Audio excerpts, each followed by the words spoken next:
Book 9, The Prophet, Chapter 1.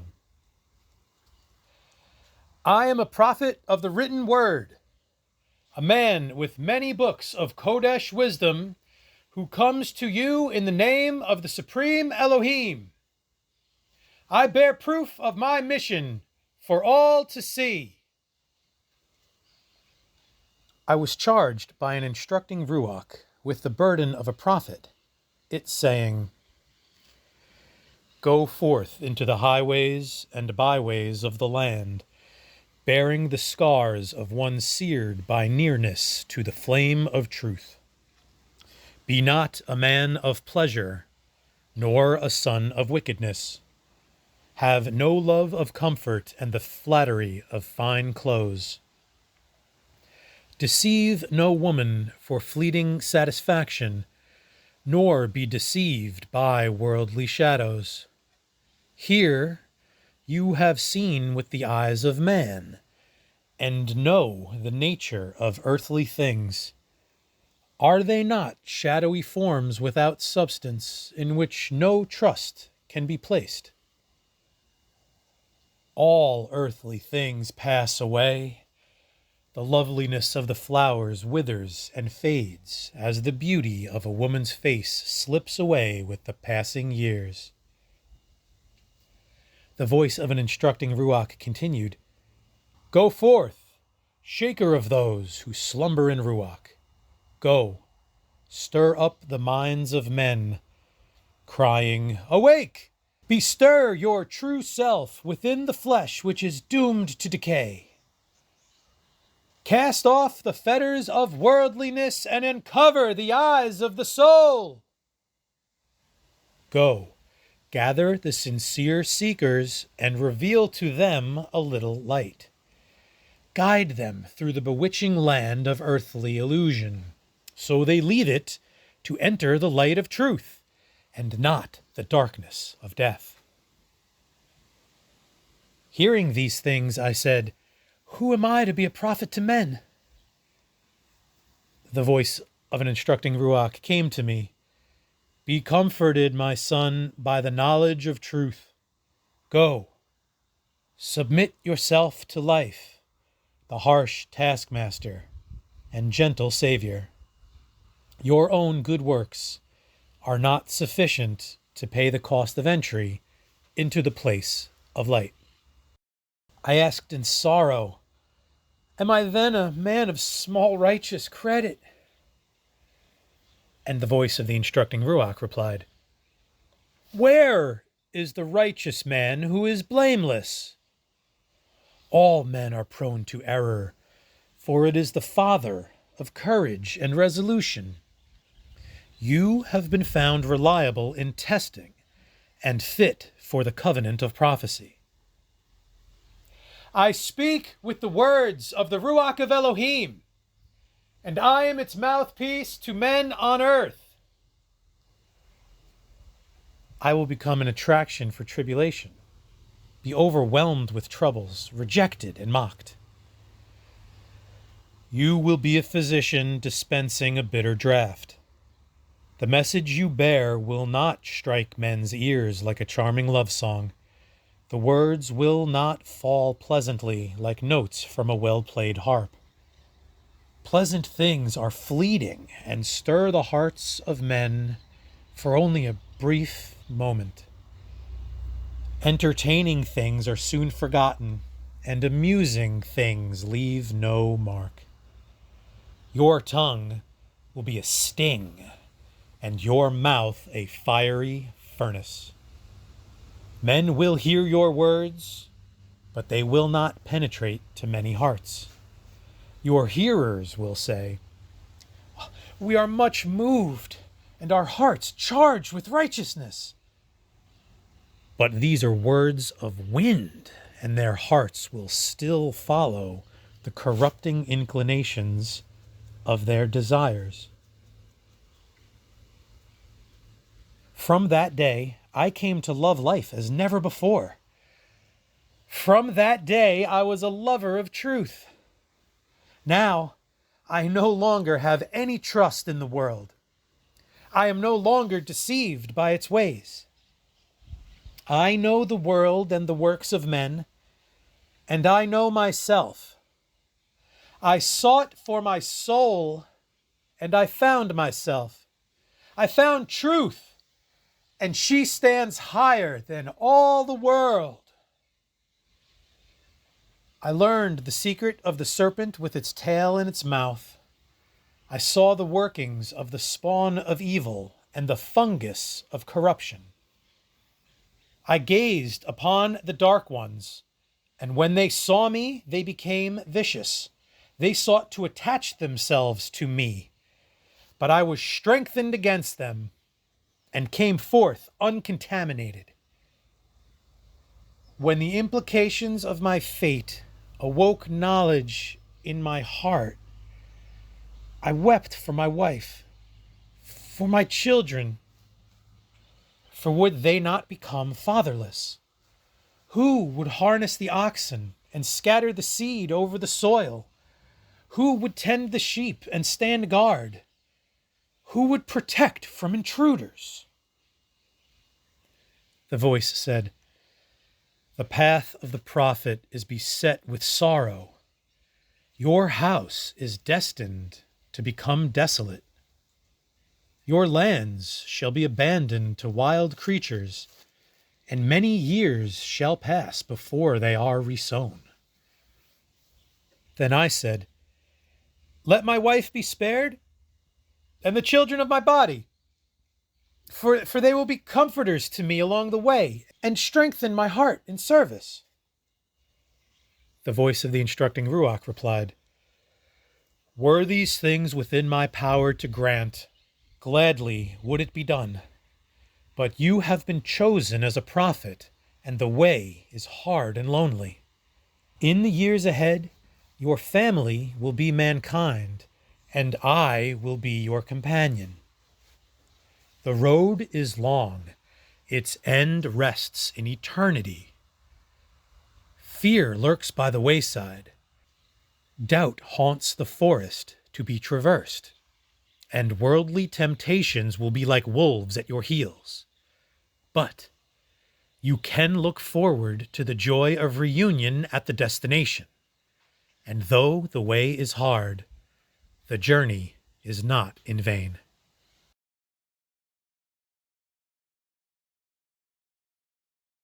Chapter 2.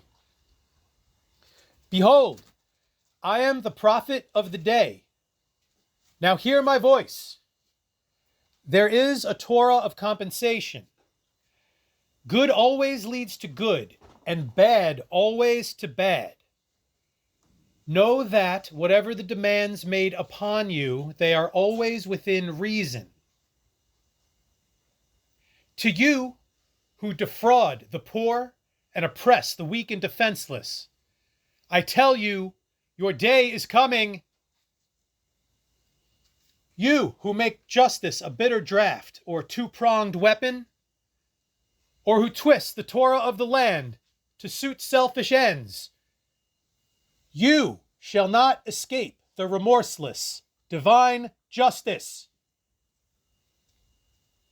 You who hate those who expose your evil ways and drag dark deeds out into the light of day, you scorners of honest men, you bribers and acceptors of bribes, have a pleasant hour, for a grimmer day will dawn. You who harvest in fields you have not plowed, who snatch a few pennies from the poverty-stricken, you who connive with the forces of ignorance, who are self-deceivers, thinking yourselves learned, you who walk in the comforting security of El-bestowed riches, unheeding of your duty, enjoy your hour. The reckoning awaits. You who are self-satisfied, priest deluded, going about like blind men led by the blind, who dwell under a cloud of shamelessness, gaining riches and power by the ignorance and weakness of others. You who say, By our own strength have we accomplished our own ends. Rejoice while you may. That day will come. And what will you have then? The inheritance of eternity is for the upright and frugal, but the wicked and wasters shall be shut out from the places of contentment and shalom. Hear my voice. Let every man deal justly with another. Speak the truth. Seek the path of true justice, and never say, I need seek no further. Walk in ways of modesty and simplicity, shunning all forms of deceit and hypocrisy. Seek earnestly and diligently, and surely you will find. But expect no results if you are half-hearted and lukewarm. Hear my voice, for I am one who has tasted the waters of truth at their source. I come to scatter the seeds of wisdom and enlightenment over the whole earth. I am a planter of acorns, intended to rise up into oak trees of divinity. Do not delude yourselves that because I am among you, I have chosen you above others. I come among the worst, not the best, and I am charged to go to all men.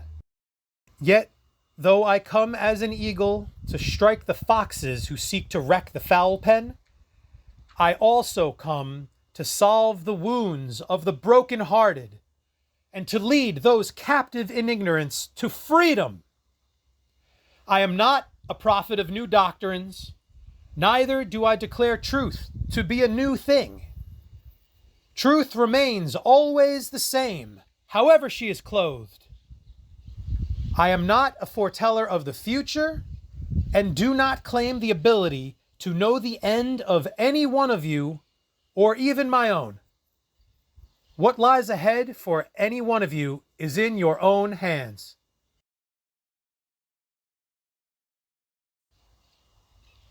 Chapter 3. Some things are certainly revealed to me, and these I must reveal to you, for this is the obligation of a prophet.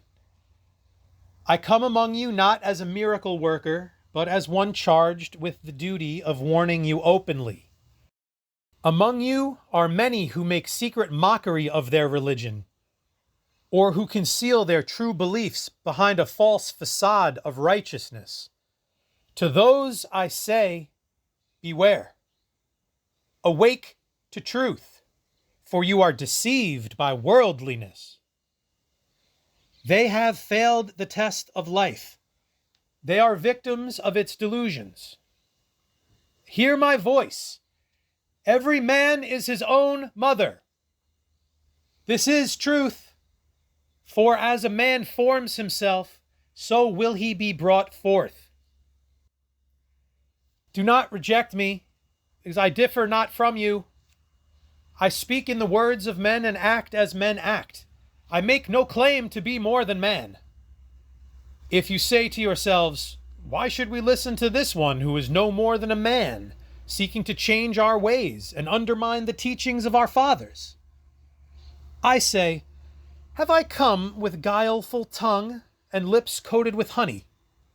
Do I wear garments of silk and linen and eat at tables of luxury? I do not come to speak pleasantries to you, but to declare the harsh and unavoidable reality. What I bring is not a honeyed drink, but a bitter draught. Are these the wares of a false prophet? If I am in error, then all I endure is in vain. If I am wrong, then on me is the punishment. But I have the assurance of certainty. If the things of which I speak be fabricated by myself, or be the fruits of my imagination, then I am like one who labors without wages, for I toil and suffer without gain. Even worse, I damn myself before the judgment seat of truth. What I have can be any man's, if he is prepared to suffer and endure as I did. Do you expect to obtain what I paid for so dearly for nothing? To know truth, you must accept my word or follow the road I trod. You have the choice. I do not come before you declaring myself the confidant of the Supreme Elohim, the knower of secrets unattainable by others. I do not lay claim to miraculous powers, neither do I pretend to have the ability to forgive sins. These things are beyond the ability of any man. This I do declare to you. I am no superior being, no angel descended from the heavens above. I am a man such as you. Will you not hear me as brother listens to brother? Will you pay less attention because I am cast in the same mold as yourselves? Hear my voice, for I have come to awaken those who sleep. I come to lead the blind. I am the eyes of those who do not see. I am not a beguiler promising soft beds or comfort. I come as a warner against those who promise an easy way, and I raise my voice against any who lull you into indolence by declaring the ability to intercede for you. There is no easy way, and no one can intercede for another. Each man is the master of his own fate. As each man plants, so shall he garner. As he molds himself, so shall he come forth. There is always a day of reckoning.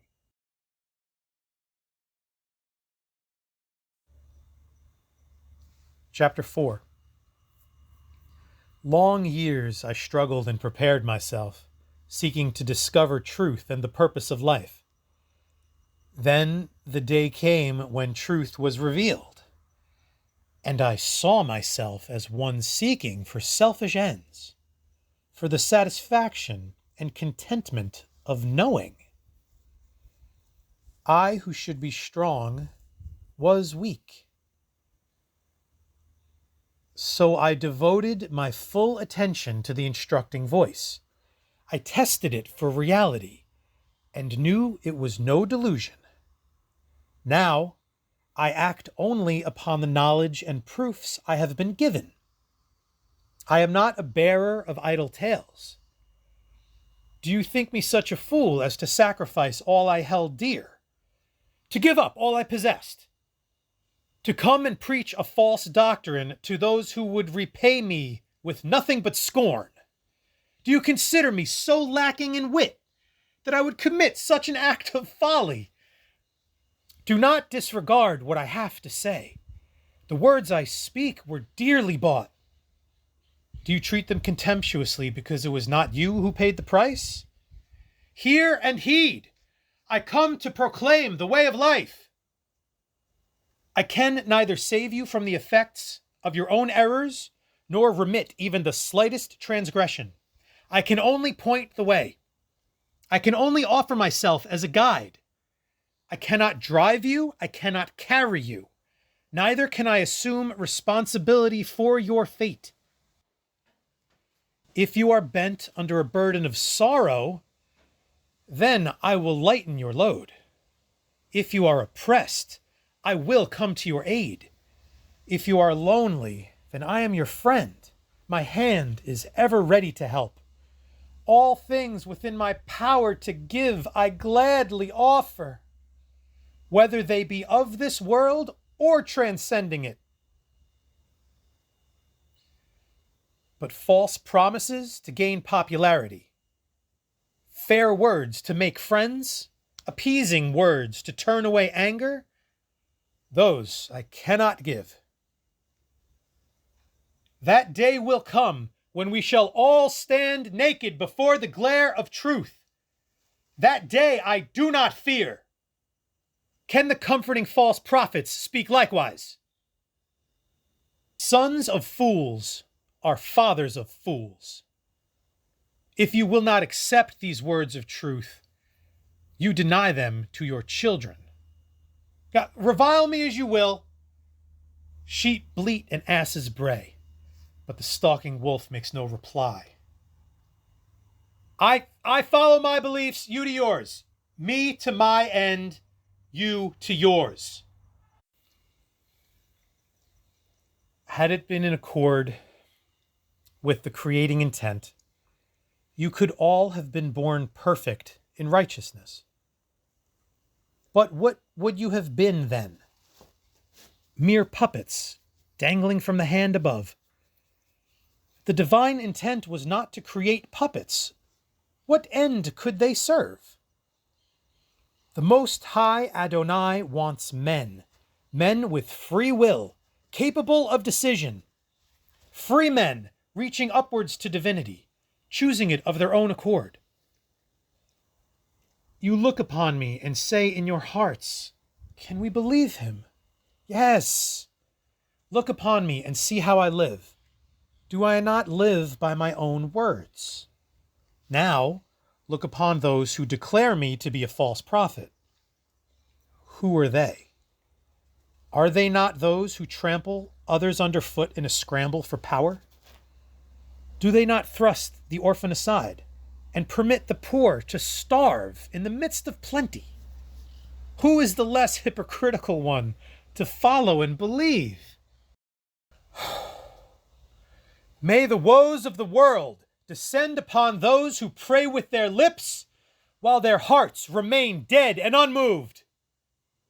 Likewise, those who display devotion in public places, but turn a hungry man away from their back gate. Let them suffer no less who worship in the daylight, but in the darkness of night indulge in whispers of scandal and deceit.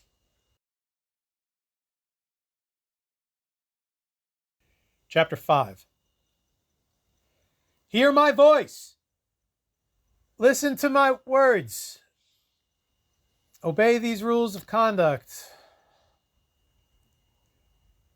If any man names you a liar or treats you as one, have no further dealings with him.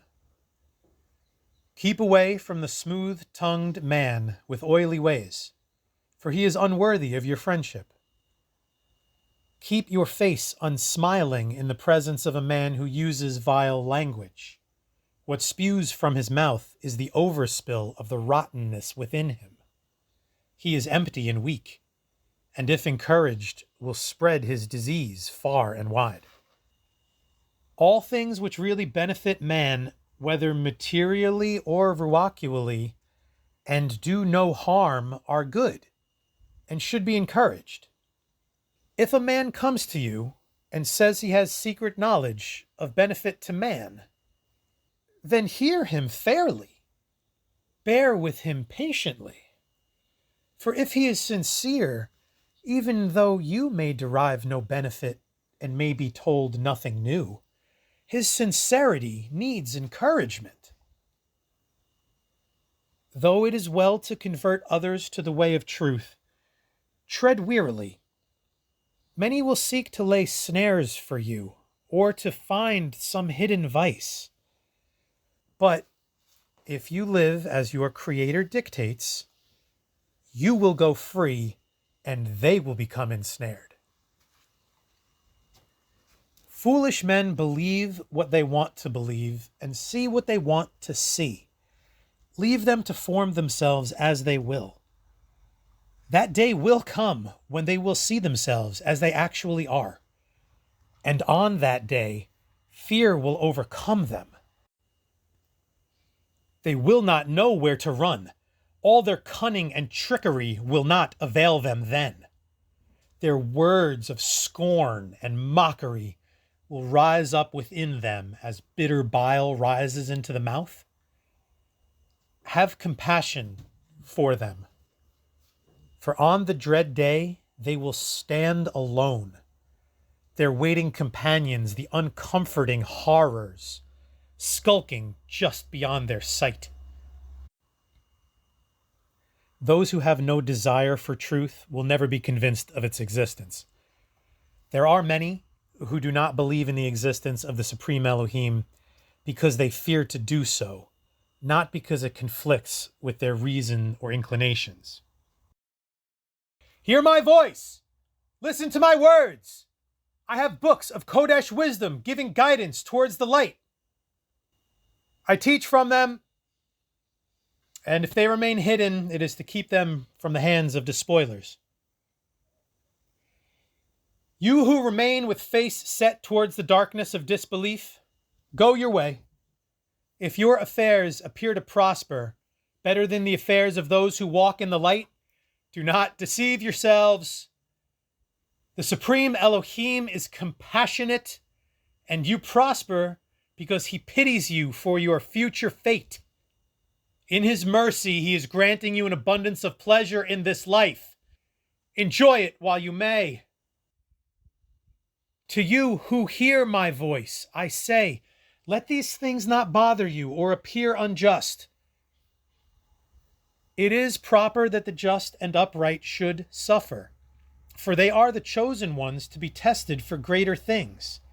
The weak horse is never heavy laden. You who withdraw, closing your ears to my words, who erect a barrier around your hearts so my teachings cannot penetrate, follow your way. You take your road, I will take mine. But when the gloom closes about you, do not say, I have been treated unjustly. If any injustice is done, it will be by yourselves to yourselves. The wickedness you have done will then recoil upon you. The truth you derided will have caught up with you. Laugh if you will, but laugh well, for your laughter will come to an end. Beyond it lies an ocean of tears. If my teachings do not stir your hearts to response, they will not be forced upon you. Who am I to change the order of things and still your doubts? I have not come to bring assurances, but as a warner and awakener. Many times I have been tempted to withhold part of my message, knowing you would hold it in scorn. I have been faint-hearted when others have mocked, saying, bring down an Elohim from heaven, or disclose the hiding place of treasure, and we will believe. Hard is the road of a prophet. That is all I am, not a conjurer. I speak with the voice of the Supreme Elohim. I serve him, and to him is my life dedicated.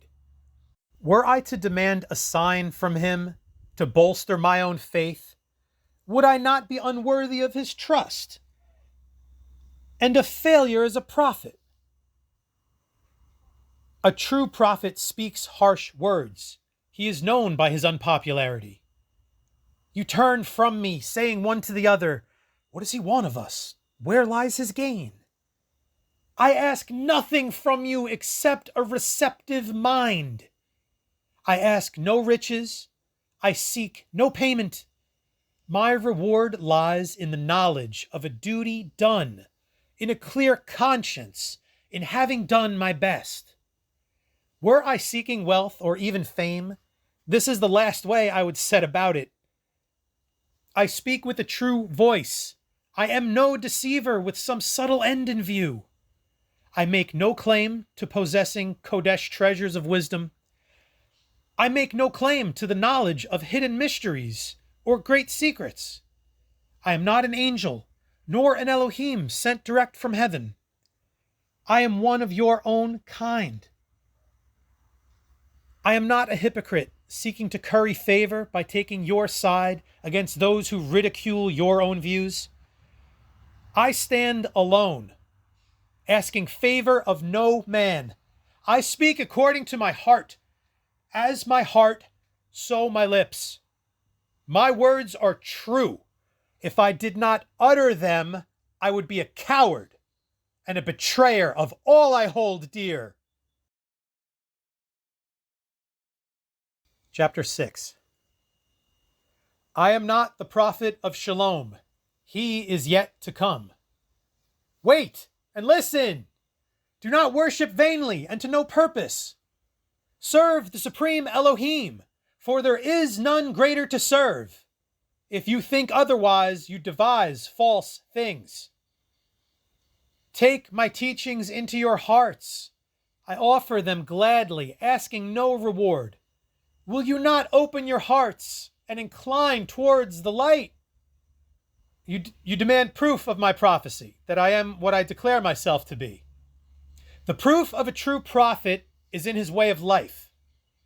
Have I ever lived otherwise than in accordance with my teachings? False prophets gain worldly things. True prophets suffer unrewarded, without complaint. Even then, what they suffer in the sight of others is only a small part of the whole burden.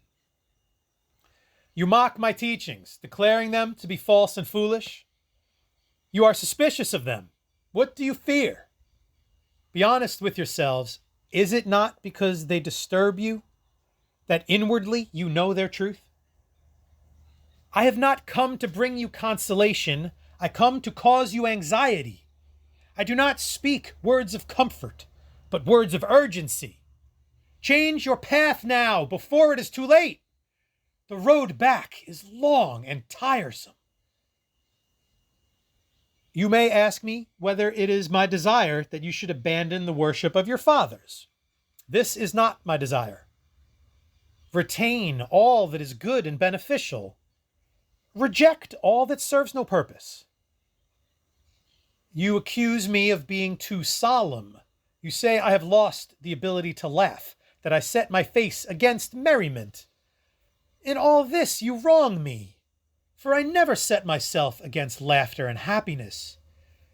In all things there must be balance. Laughter and happiness have their place, but they are not things of supreme importance. You say, why should we not deal with our possessions and our lives as we wish? They are ours. I say, no man has sufficient wisdom within himself to know where his benefit lies. Therefore he must seek guidance if he be truly wise. Which is wiser?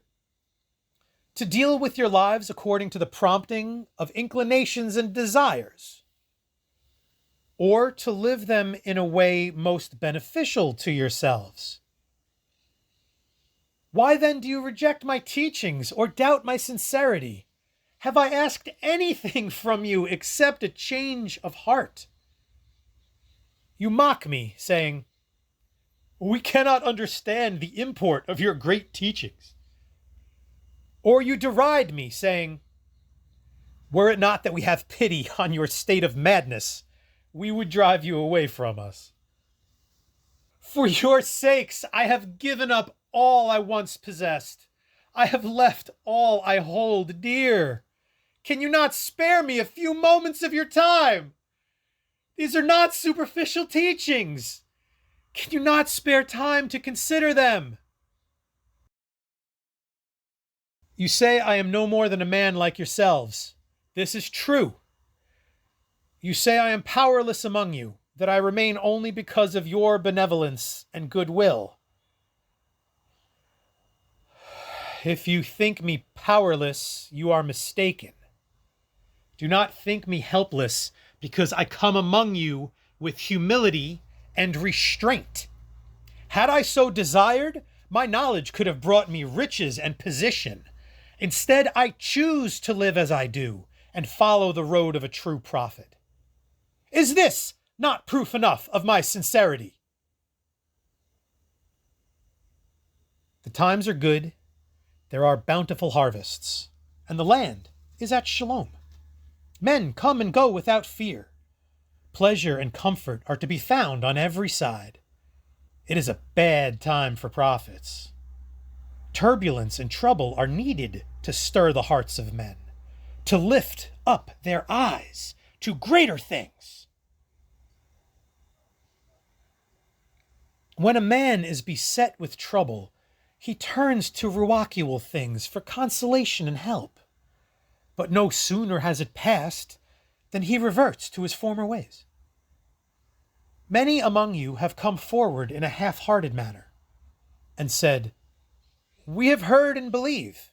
We are followers of your teachings. Then the day came when they were called upon to make sacrifices for their beliefs. Then there was a speedy sorting out. My mission is to find those who wish to serve Abba Adonai. The man who pillows his head on a log is more likely to pray than one who lays on a pillow of down. I am not a man gifted with eloquence, and did I come performing miracles, all would follow me. Even the hypocrite and evildoer would be among those who walked the road. Who then could separate the chaff from the grain, the weak from the strong, those worthy of divinity from those who were not? Chapter 7. All creation is upheld by the Torah, and the value of the Torah is revealed in the fact that even the supreme Elohim does not act against it. The Torah is good, and it must be strictly applied. If men are insincere and shiftless, the performance of miracles will not strengthen their hearts. They are like voyagers at sea. A storm rises, and they are distressed. It abates, and they rejoice. When the wind roars and the waves mount up, they pray and proclaim their repentance. They profess their intention of living a new life, if saved. Yet, when they come safe to land again, they forget all that passed. They return to their previous ways. They commit self-injuring excesses and deeds of selfishness. Only further affliction brings these to an end. Can you not understand? Hear my voice, those of you who miserably bewail their misfortunes.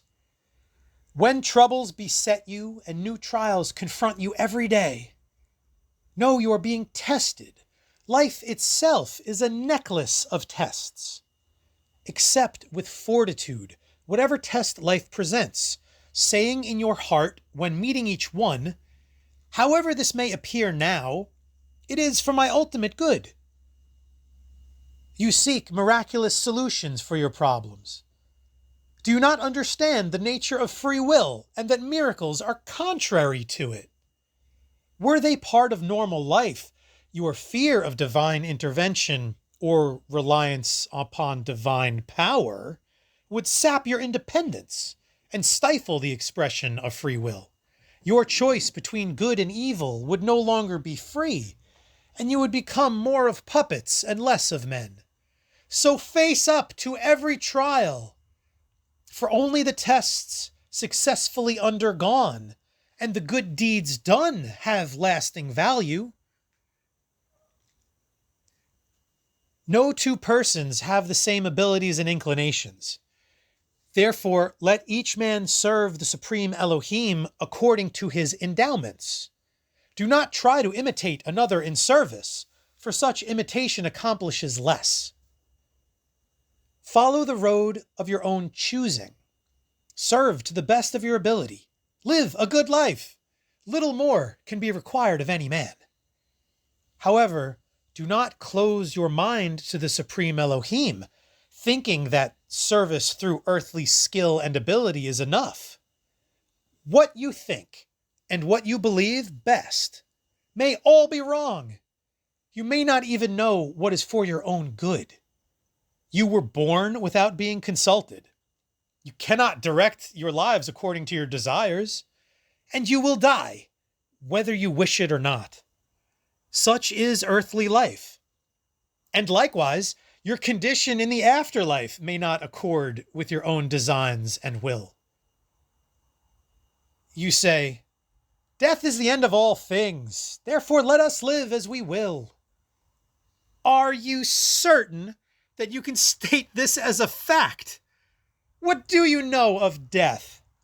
The only fact you do know beyond a doubt is that death is the universal lot of man. Therefore, exercise caution regarding something you know little about. Shed no tears for those who are already beyond the place of tears. Can weeping console them, or mourning assist them? What is life, or what is death? that you should grieve for either. They come and go, they merge one into the other. Sorrow and joy, pain and pleasure, tumult and shalom, they come and go. They play about man and are gone. They are like winds rustling a tree. They pass, and the tree remains unmoved. Life is a lamp-lit room with two doors leading to the darkness of night. Chapter 8. Hear my voice. I condemn the slanderer, the tale-bearer, and the hypocrite. They are the inheritors of darkness, the ones destined for the dismal abyss. I condemn those who amass riches and store possessions against the future, and those weaklings who delude themselves that wealth will shield them against the trials of life. These are times of worldliness, when riches are the lure, the obsession of men. Only on the brink of the grave do they see the folly of their ways. Then, when it is too late, they cry out in despair, saying, "Grant us just a little more time." Of what value would more time be to them?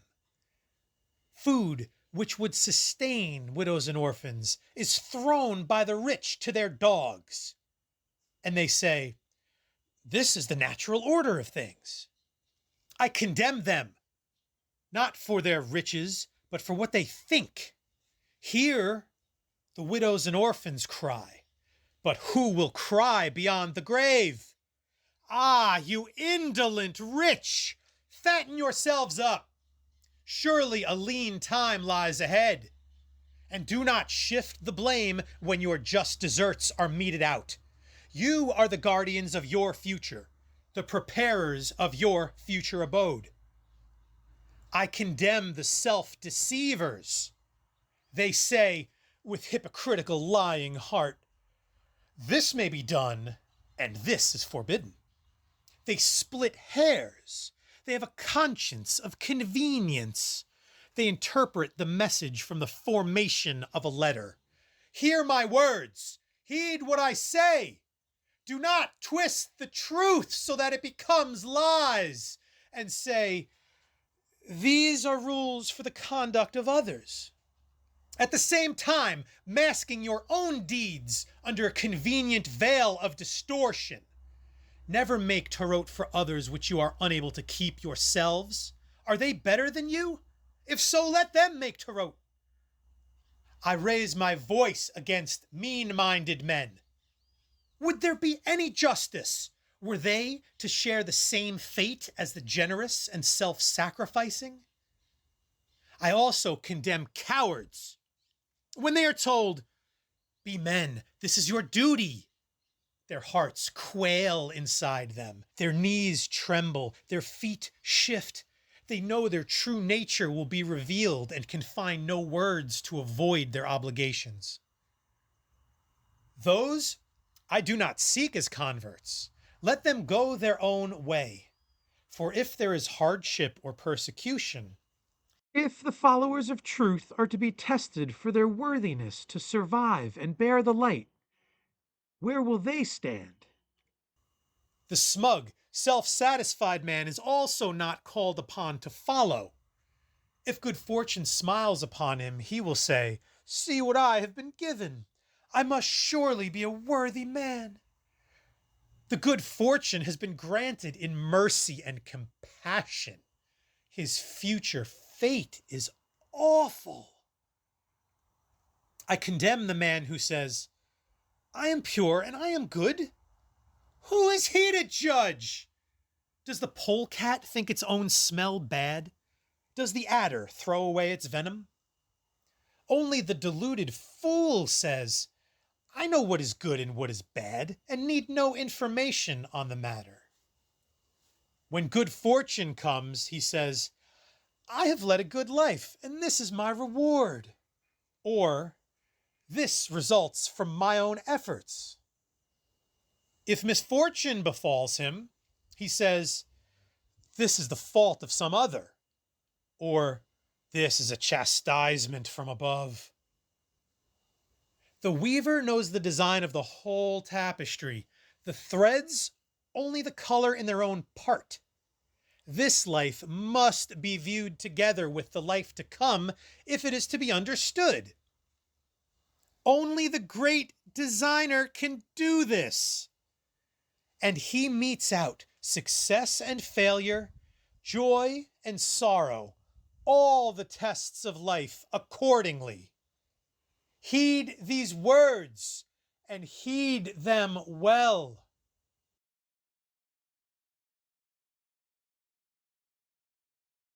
Chapter 9. If some of you have done wrong and acted against your own future good, whatever it is, the harm is not irreparable. There is still time. How long is unknowable, and that uncertainty is essential. The damage must be repaired by a constant outpouring of good. Yet this alone is not enough, for the roots of evil must be torn up within you. Felling the tree is insufficient. Those who heed my words and follow my teachings are pilgrims on the path.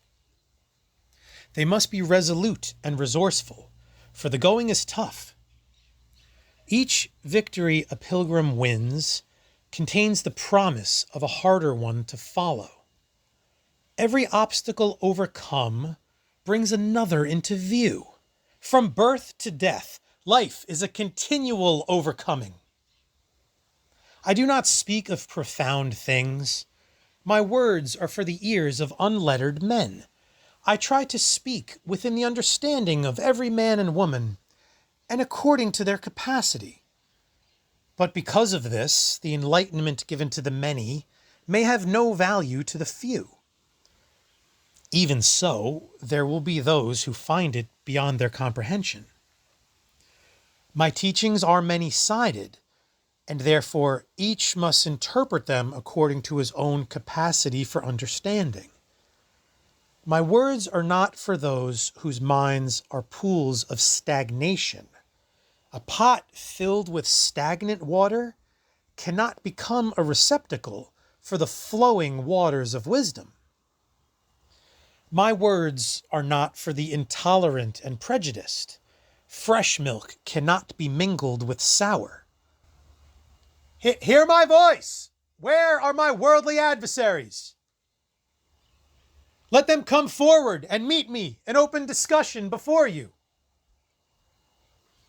Huh? Why do they keep away? Why do they seek refuge behind influential men? It is time to separate the good from the bad, the serviceable from the worthless. The earth is overloaded with useless things. Progress is impeded in a welter of unnecessary things. It is deafened with the clacking of foolish tongues and overwhelmed in a spate of valueless words. Society wallows in the mud hole of a purposeless existence. It must pull itself out or be drawn under and perish. And this can only come about when man obeys the Torot of life as recorded in the scriptures. Live in accord with your neighbors, for irrelevant quarreling harms all and benefits none. Endure every trial with steadfastness, and in the time between the tests, prepare for the next. Never be caught unprepared. Many desire fame or greatness, but these come only in accordance with destiny, and if it be destined, they will come unbidden. Therefore, do not make these your aim in life. Those who live a good life, maintaining themselves in uprightness and shunning the ways of wickedness, do this for their own good. They are wise, but would be foolish and hypocritical were they to hold it was done for the sake of the Supreme Elohim alone, and not for their own sakes also. Some have been given riches in abundance. They lack none of the good things of life. Others have nothing, and their burdens are grievous and heavy. I have heard men say, "What kind of Adonai makes this the order of things?" But it is not Adonai. It is man who establishes this as the order of things. The supreme Elohim will not undertake the tasks of men. Neither will he withdraw the tests of temptation when they are placed in the paths of men. The Torah, covering the dealings between men, judges men with a greater justice than earth can ever know. It differentiates between the powerless slave who owns nothing and the man abundantly supplied with wealth and possessions. A kind word or drink of water from a man in bondage is of greater value than gold pieces from a man of wealth. A poor man who gives from compassion or comradeship does so in goodness. But the goodness of a rich man giving in consciousness of charity, or from pride in his possessions and position, lacks the same purity. It's tainted. Whose goodness has the highest quality? That of the poor man who shares all his food and clothing with a fellow man, or that of the rich man who gives a few pieces of gold from the thousands in his treasury? The same Torah differentiates between the maimed and afflicted and those who are whole and healthy, between the strong and weak, the dull-minded and the keen-minded man.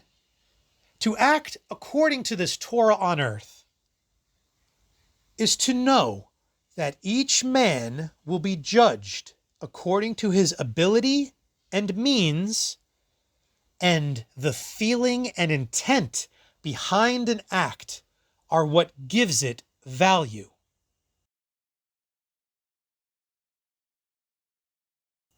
Chapter 10.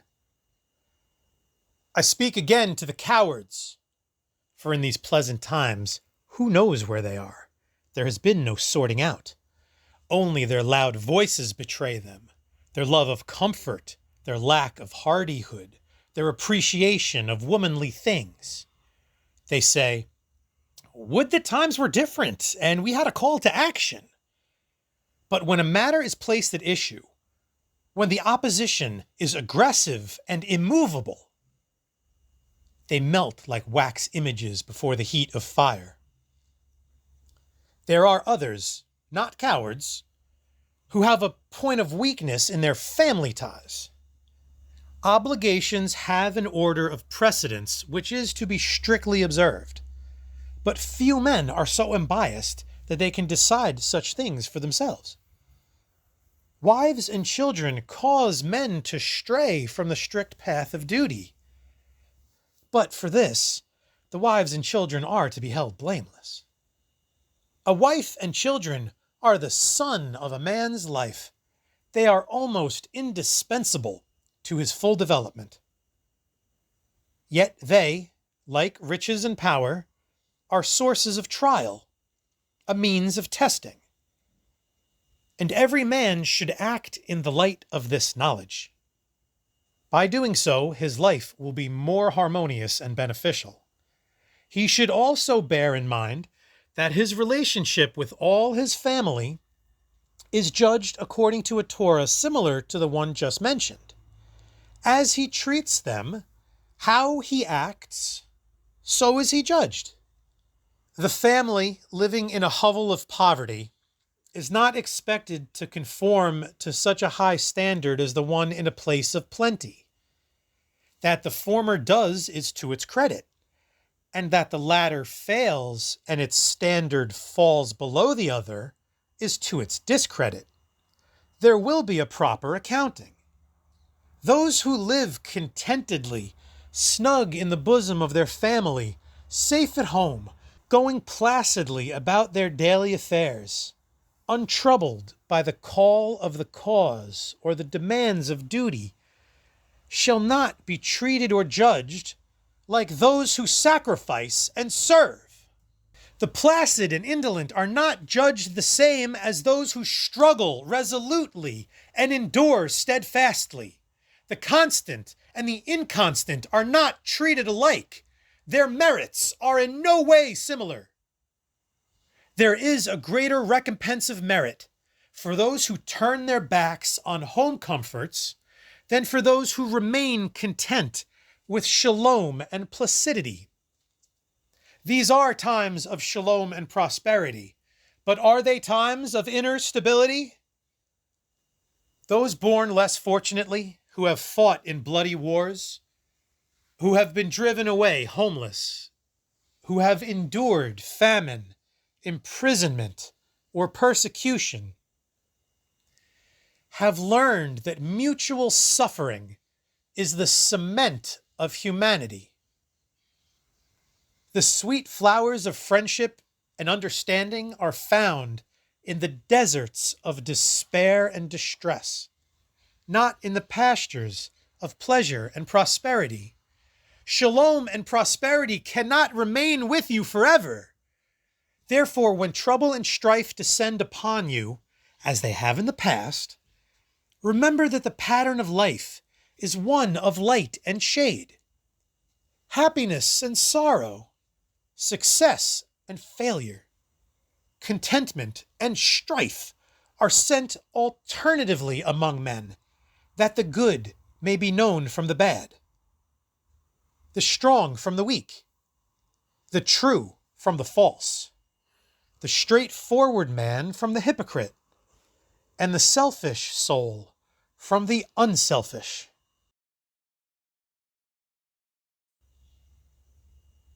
Chapter 11. Now I will speak about deceitfulness, the evil rampant among you. Nay, do not seek to drown my words in an avalanche of mockery. Honest men do not fear truth. The words of Elohim do not beat painfully against their ears. There is no deceit so profound as the deceit of the self-deceived. They are prisoners in a cell of their own building, and they have cast the keys into the moat outside. They may hide their true selves from others in this life and think they have done well, but there will be no such deception in the life to come. Some self-deceivers stand before me, half their thoughts proclaiming their goodness, and the others preparing acts of deceit. Others say, "But we are good and we are just," and twist the lessons of the scriptures with their own interpretations, and misquote to comply with their own convenience. They cannot deceive the one who sees the reflection of their inner image, but they may deceive you, for they put on the face of plausibility. Only he sees behind their mantle of goodness displayed to the eyes, and discovers the rottenness hidden underneath. The alms they give, the good deeds they perform, are no more than palliatives to their consciences. They blow themselves up to appear great in the eyes of men, but there is nothing inside except wind. Beneath the mortal surface, there is a puny thing, weak and withered. Could these only see their future fate, they would surely cry. To you who are healthy-minded, I say, keep well away from those self-deceivers. For if they do not corrupt you, they will surely lead you astray. Take no notice of what they say. Their words are false. Seek rather to discover the things hidden in the alcoves of their hearts. Some of you who are pilgrims on the path will find many seeking to gain your confidence and appearing willing to repudiate their own kind. Have no dealings with them. A man who would betray his faith, his race, his nation, his convictions, or his family is a weak reed, from which no support can be expected, and upon which no reliance can be placed. If a man plots your downfall, return cunning with cunning. It is not wrong to slay a snake with its own venom. If you disregard a man who schemes against you, you support his cause. Those totally ignorant of the Torah can do little harm, but those who know the Torah and disguise her are dangerous. Those who alter the appearance or mask the face of truth are servants of evil. Among them are those who turn the scriptures to suit their own ends. They say, this is the true meaning. It's more convenient, less harsh.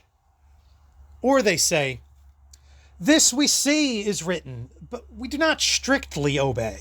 It's too exacting to perform. We consider part and discard part. Get rid of them! They confuse the genuine seeker for truth and mutilate the word with their knife of selectivity. Truth cannot be destroyed or changed. She cannot be stripped and displayed to the eyes of men. Wisdom and knowledge cannot be trampled underfoot by turning the sword against their upholders. I may not be powerful. I carry no weapons. My voice may be weak.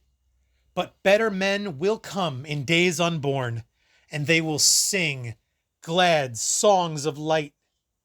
The night of ignorance will have its end.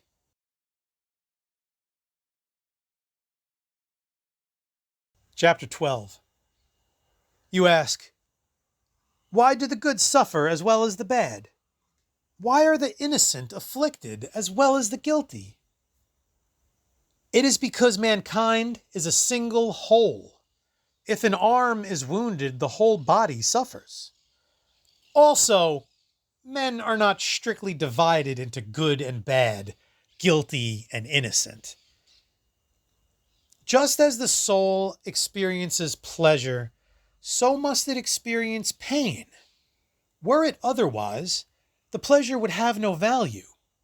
Can light be known without the contrasting darkness? It is suffering and sorrow, not pleasure and happiness, that have raised man to his present height. Pain is unpleasant.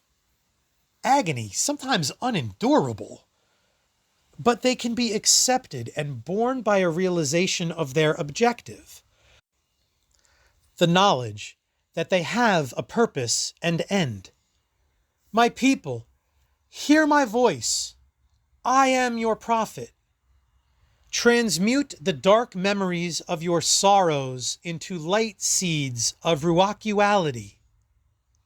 The perfect pearl of shalom lies in the dregs within the cup of suffering. The haven of happiness lies across the turbulent seas of strife. I speak to the toil-worn, to those heavy burdened with labor. In the bondage of servitude, you are free. You are not shackled with cravings begotten by idleness. The idle rich are not free. They are slaves to their possessions.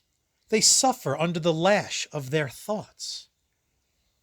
Labor is not toil and nothing else.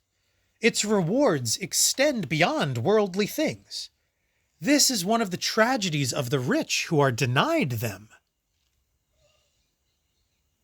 I will teach you the truth, and it will make you free. There is a right way to labor, and there is a wrong way. There is also a way of labor that is full of song, and a way that is silent. Both play their part. Men should choose their form of labor, and in it, they should find contentment and self-expression.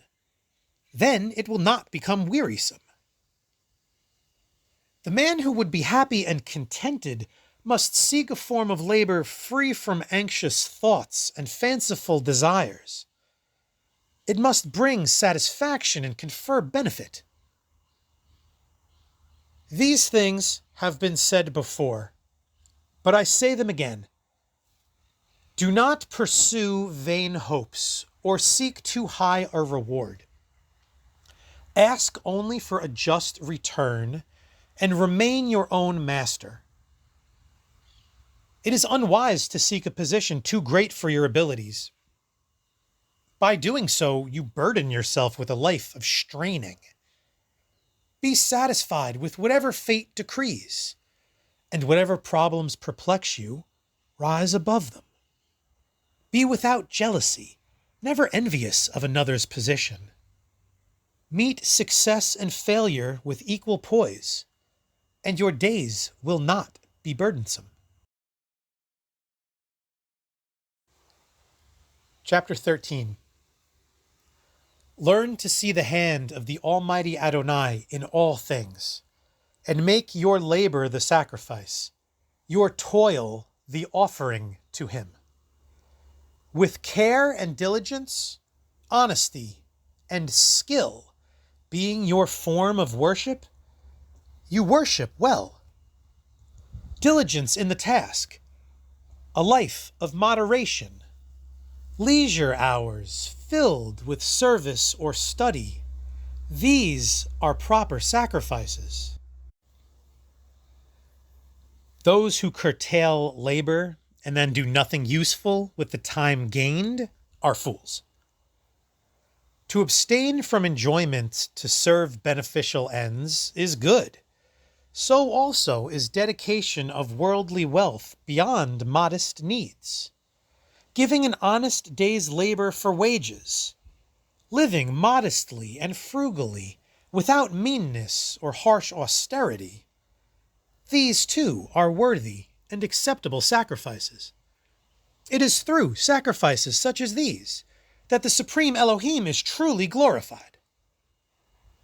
Neither contentment in this world nor happiness in the world to come is for those who do not know the meaning of sacrifice. All good works, all honest labor, all charitable deeds, all payments of full and fair wages, not futile burnings, are worthy sacrifices. Another form of sacrifice is the time devoted to studying the scriptures. Open your hearts to my words. I speak only for your benefit. My voice is not raised for my own amusement. There is much talk about the wickedness and arrogance of the rich. It is not only they who are wicked and arrogant, and no man can be called wicked just because he is rich. Wealth does not necessarily serve evil. What matters is how a man deals with the inheritance entrusted to him. Not only riches, but also strength, beauty, or talent. Search your own hearts before condemning others. It is not only the rich who are idle. Each of you, ask yourself how you would fare under the test of riches, and answer honestly. Is it certain you are not reviling the rich through envy? Are you sure there is no hypocrisy in your hearts? Wealth is no light burden, and few, very few, survive a severe test. There are others, men of unusual ability, women of great beauty or talent. They, too, often fail. Look within before you look without. Like those other things, labor is a challenge. The outcome can be a gain or a loss, victory or defeat. The slovenly man who labors only to supply his needs is one on whom life is wasted. The man who declines to utilize mind and limbs to the utmost is no better than the man whose riches permit him to live a life of uselessness. The fault lies with the man, not his money. The enjoyments that flow from worldly things bear within themselves seeds of sorrow to come. Worldly pleasures are passing things, and shalom and contentment are not to be found in them. The man who serves the Supreme Elohim is one who considers the earthly rewards of effort less valuable than the ruacual gain. The labor and efforts of pilgrims on the path are dedicated to serving mankind, and they reach out for ruacuality when they find pleasure in their task. Therefore, labor with zest and dedication and become a master of life.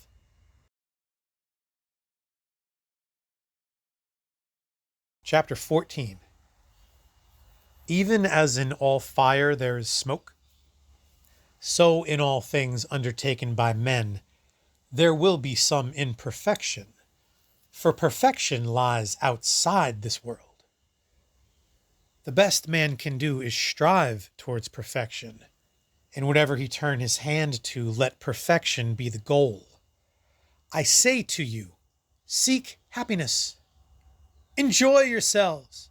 Life is meant to be more light than shade. I also say, these things cannot be made the whole aim in life. See them in proper perspective. Happiness is not the goal of earthly life. It is a reward along the way. But beware, the inclinations of men lure them from the path. I do not speak of things supporting their journey along the way, but of things leading them astray. Everyday life is governed by duty and obligation, not happiness and pleasure. To be over-concerned with happiness and contentment is the surest way to unhappiness and restlessness. Submission to the will of the Supreme Elohim is the surest means of avoiding too much suffering and frustration. And knowledge of his will comes from careful study of the scriptures. A man's trust in the goodness of the Supreme Elohim must not depend on the outward circumstances surrounding that man. This is a very important thing to remember. He should try and quell all expectations and preferences, accepting cheerfully whatever comes his way, joyfully enduring whatever destiny bestows, be it joy or sorrow, good or ill. The man who serves best focuses his attention on each step as he travels his path, his only earthly ties being those of love, duty, and obligation. If you are blessed with many gifts, there is no better way to indicate your gratitude than just being quietly and contentedly happy, finding pleasure in even the smallest things. To know the will of the Supreme Elohim and do what he wills, that is the supreme secret of ruacuality. Laboring to fulfill his Torah is to worship with the daily task, a most profitable form of worship. I say, let the will of the Supreme Elohim be supreme, and subordinate all earthly desires to it. The path of life is on a mountainside. Man can ascend or descend according to his inclinations. He can take the hard or the easy way. Upwards is the light, downwards the darkness. Man has the choice. He goes where he pleases.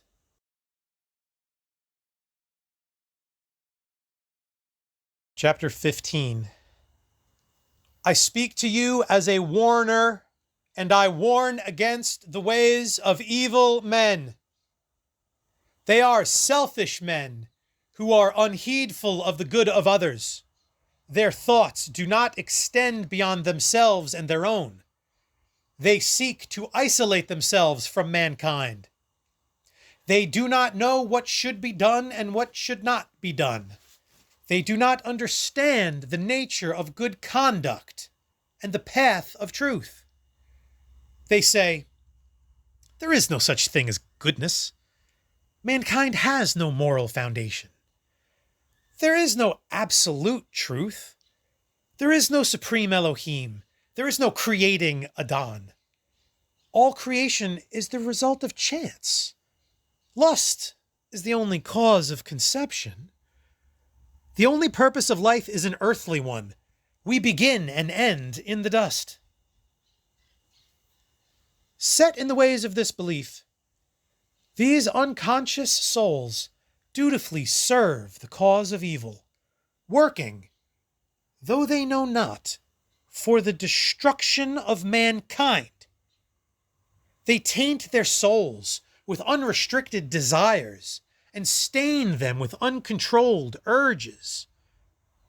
Full of arrogance and deceit, they ride roughshod over the ruacual inclinations of others and hold fast to their own dark beliefs. Their destructive work is carried on in the name of progress.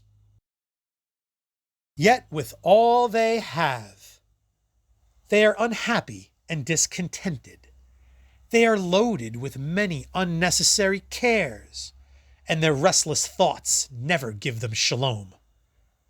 They fruitlessly seek happiness in sensual enjoyments, in pleasure and gaiety, in the frivolities of life, in drinking and gambling, in luxury and ease, firmly believing that they will find it there, that life can offer no more.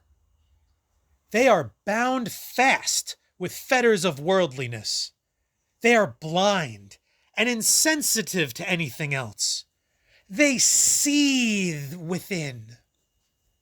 Anger, spitefulness, indignation, and malice are relieving outlets. They seek refuge in lies and deceit. They hope for relief in outbursts of temper, in lust, sensuality, and in foul language. Their only aim is to amass wealth and possessions, or to live a life of idleness and ease. They say, "What I have earned. It is my own. With it, I will acquire whatever I wish to satisfy my desires. I have amassed riches. I have come to a high position. Men look up to me. I am praised and honored. I can buy what I desire. I will enjoy life. I am a success. Who else is like me? I give charity. I fulfill my obligations. I am sought after by those who need advice and help. I live comfortably. I eat well. I have all I need." They say this, but are they really happy and at shalom? They have been deceived by the trap of earthly conditions. They have fallen prey to the alluring phantoms of the senses. They are slaves to the urges and captives of their cravings. They are bound and helpless in a chariot drawn by runaway horses, carried swiftly towards the yawning abyss. Weak men, they become drunk with the heady draughts of power and riches. They are carried away by their own arrogance and conceit. They try to turn earthly conditions towards serving their own ends and struggle futilely against the Torah. Willing slaves of arrogance and selfishness, helpless victims in the stormy seas of rage, lust, and violence, these servants of evil hate the divinity within themselves. They hate and fear the small, still voice inside. They stifle it. They smother it under the loud clamor of gaiety.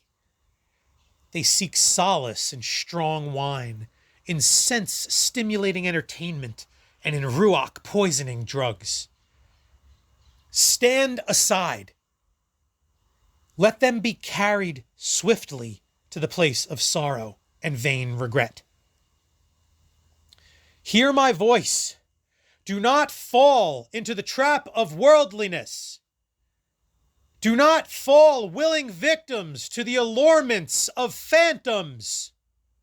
Look for reality and be satisfied with nothing less than truth.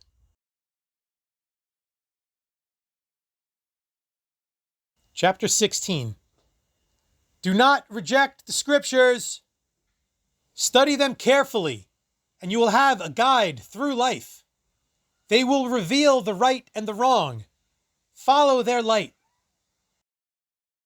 Do what has to be done.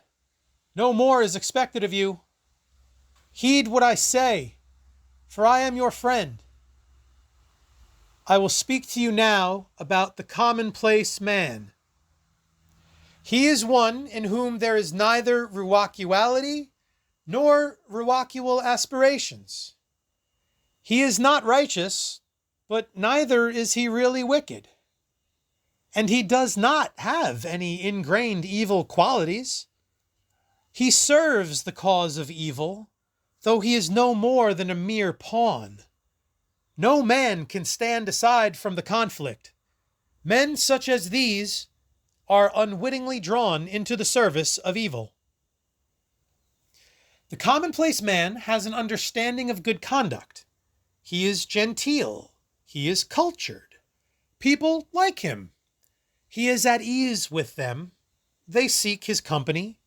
He is useful to them, as they are to him.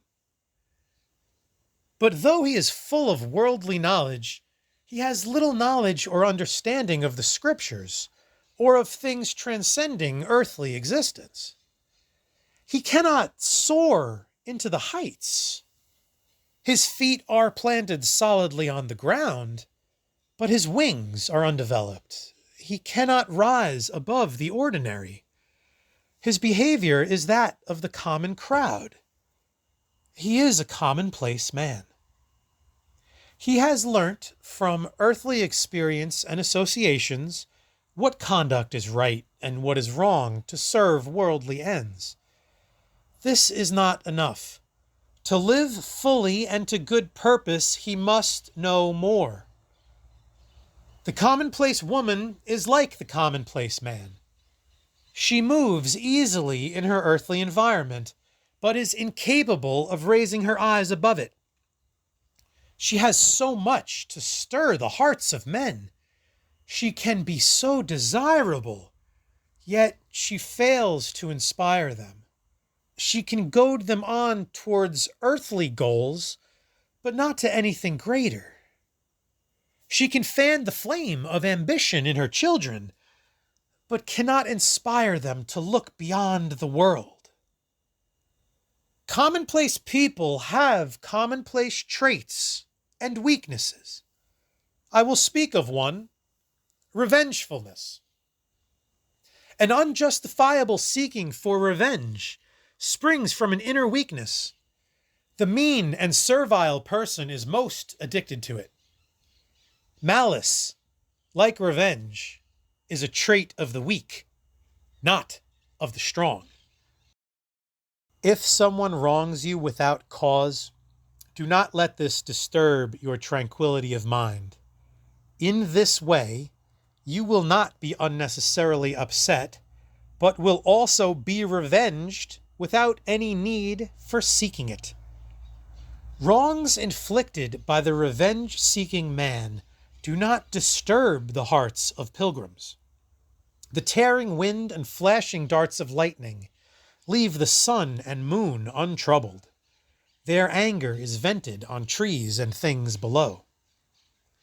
The seas of the heart of the revengeful man are in turmoil. You laugh, you mock me, and say, "We prefer life among the commonplace people, for they are easier to get along with. They do not criticize us." It is true, they will not. If they are unconcerned about their own future, how can they be considerate about yours? You ask, Why is it that the righteous people keep to themselves, while the wrongdoers are more companionable?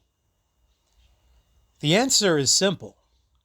Those who live good lives walk in the light, and so do not fear to be alone. They have the companionship of the Ruach. The wrongdoers, however, walk in darkness, and so have need of company, for they are secretly afraid.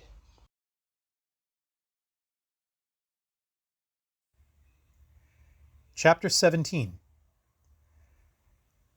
Not long since, one came to me and said, "Prophet, I have offended against the Torah of the land, but not against the Torah of the Scriptures.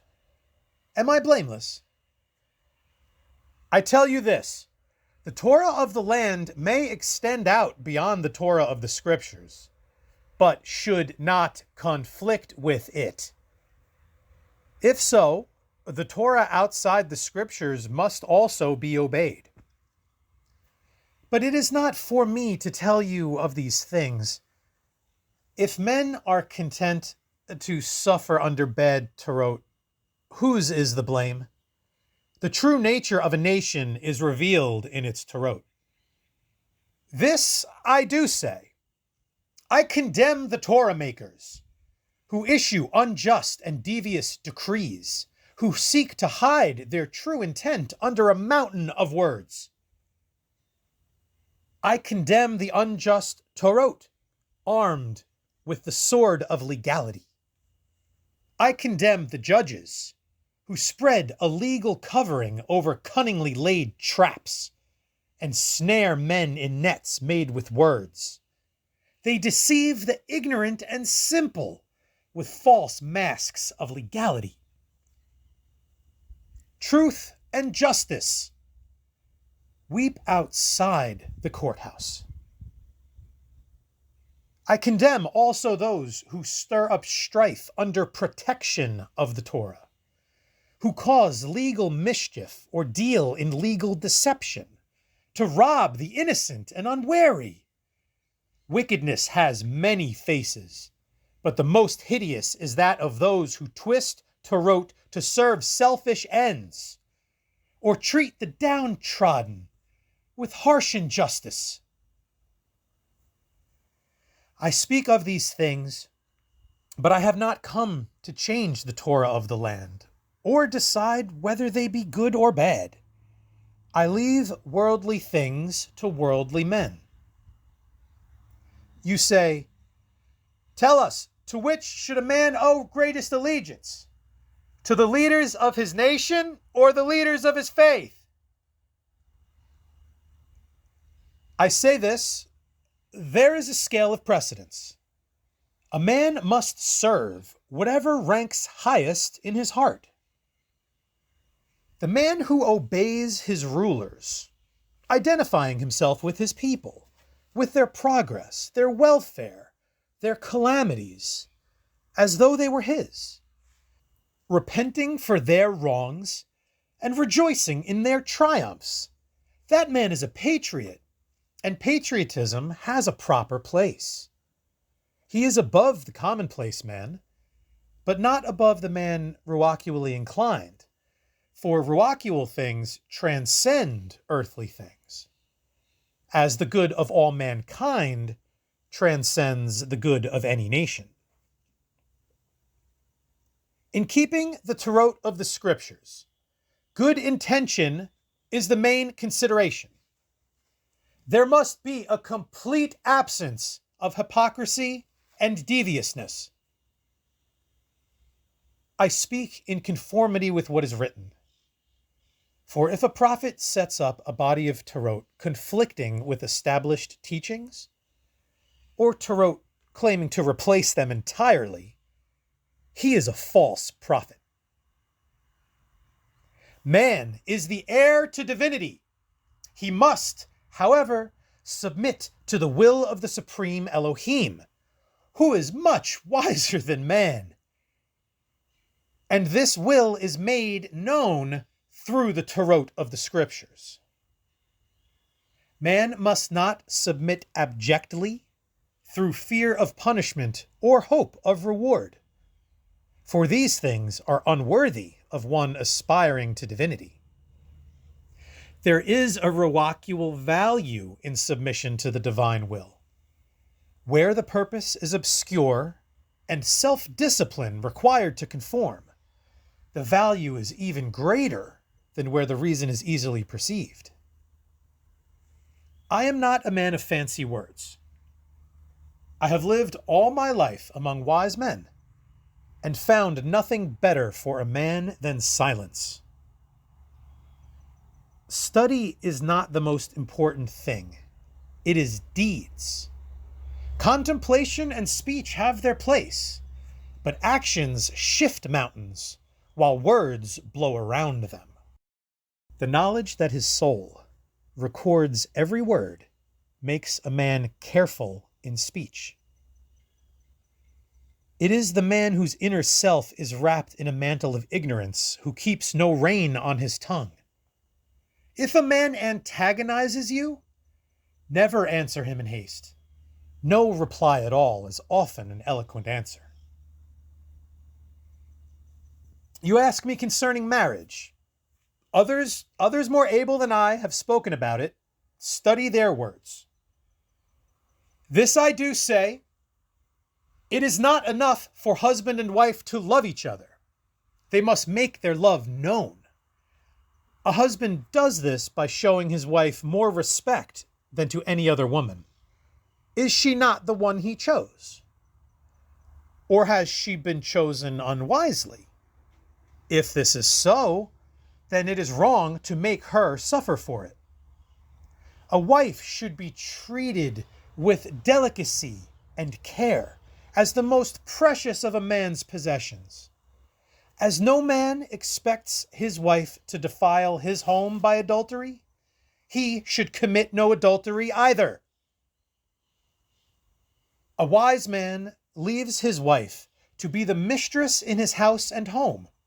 He provides for her needs to the utmost of his ability. This is the way a wife shows her love for her husband. She is at all times affectionate and womanly, always considerate and gentle.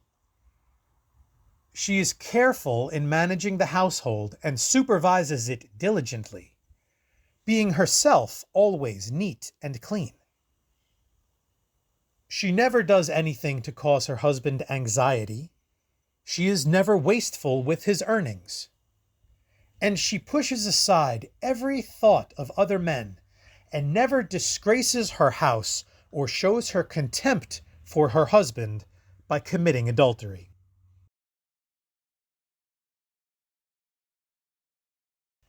Chapter 18. Now one asks, where shall I seek for truth? I say this, they who set about it without hypocrisy will find truth. No matter where or in what manner they seek, it is never far from men. Truth is everlastingly unchangeable. Earth is false, because it changes and passes away. Truth and the Supreme Elohim are one, because they are eternal things. Things as you see them, and things as they really are in no way alike. Illusion is the environment of earth, and it deludes the inner eye with outward impressions. As a needle pricks a blister to let out the water, so does the sharp point of the scriptures pierce the veil of illusion and let out ignorance. The mind of man is like a pool of water. While it is disturbed, only distorted pictures can be seen.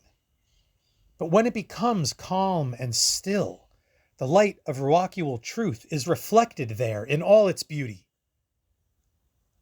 The inner being interprets things through a veil of emotion.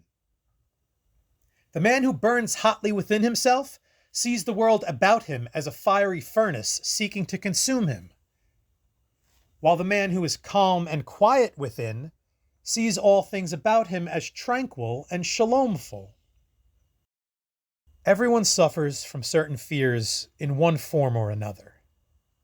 The feelings of anxiety, doubt, frustration, and despair are only normal. But to be overwhelmed by them is a sign of weakness and immaturity.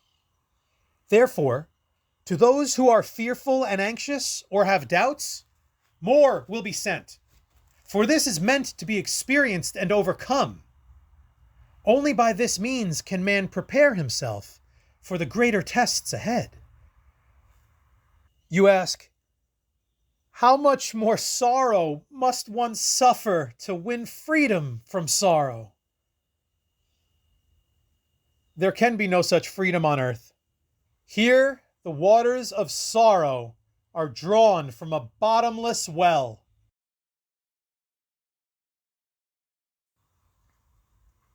Chapter 19.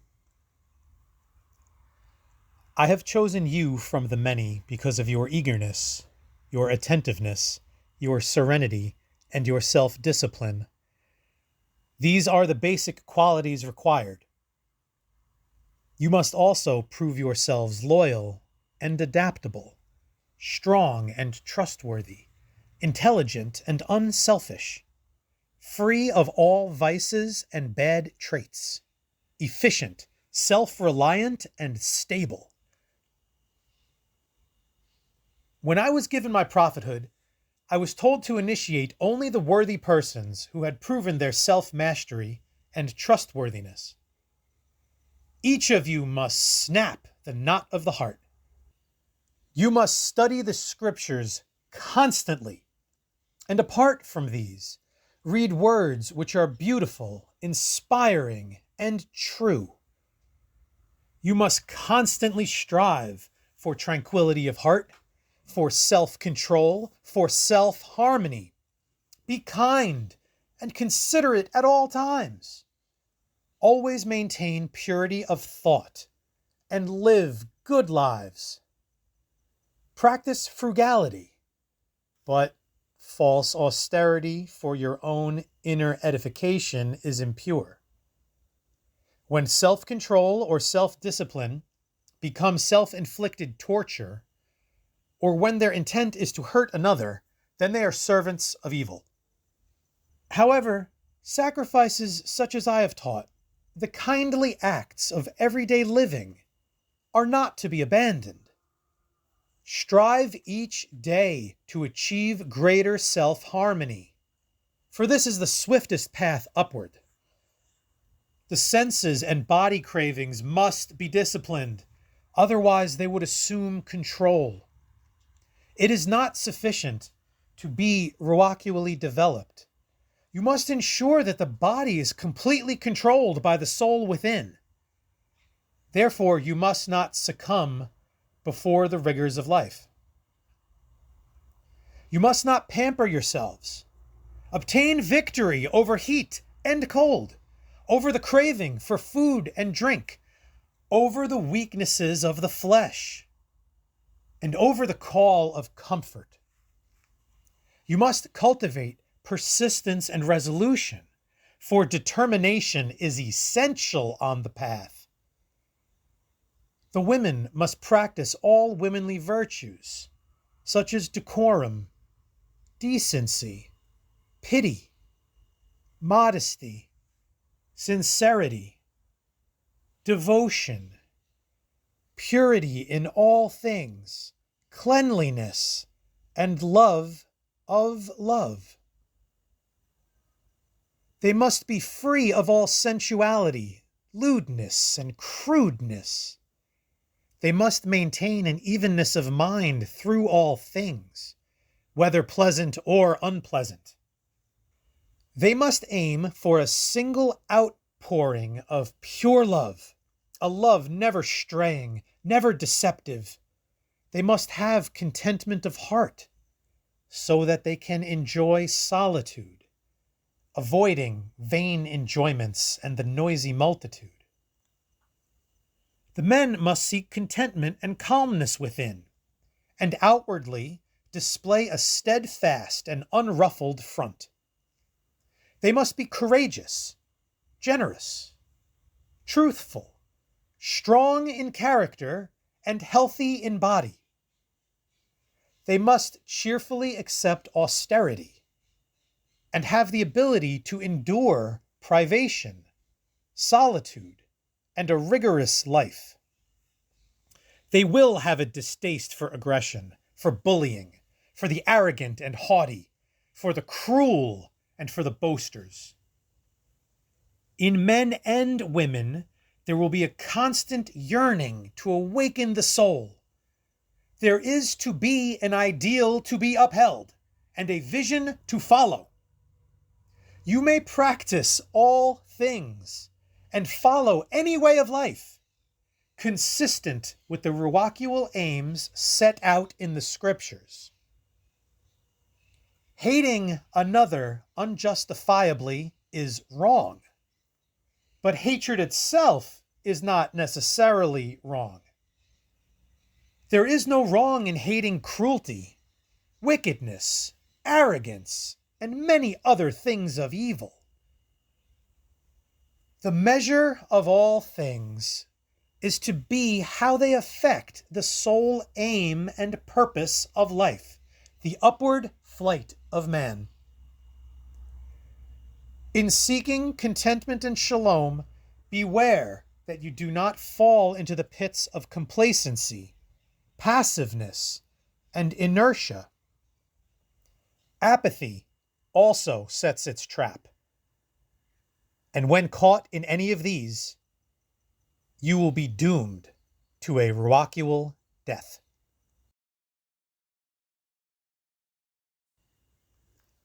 Chapter 20. There are two kinds of people in this world. There are those who must chase enjoyment and pleasure because there is no happiness within them. They are empty and have to suck happiness from people with whom they associate or from their environment, or have to obtain it by external stimulation. Those are the Ruwakiwally deficient. Then there are those who are inwardly happy. They shed joy and contentment. Wherever they go, they are a lamp of happiness, giving out a bright glow which all may enjoy. Those can enjoy external things, but are not dependent on them, and readily find happiness internally and shalom. They are the Ruwakiwally healthy. The purpose of life is to experience.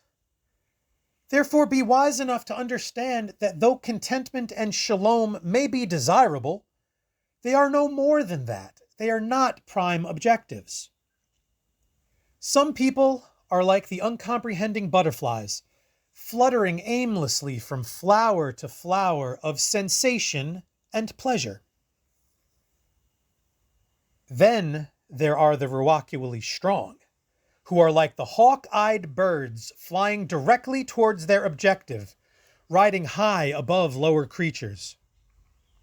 Those are the two kinds of people. Since they never look within, the Ruwakiwally deficient lack awareness of the soul, and thus wander aimlessly.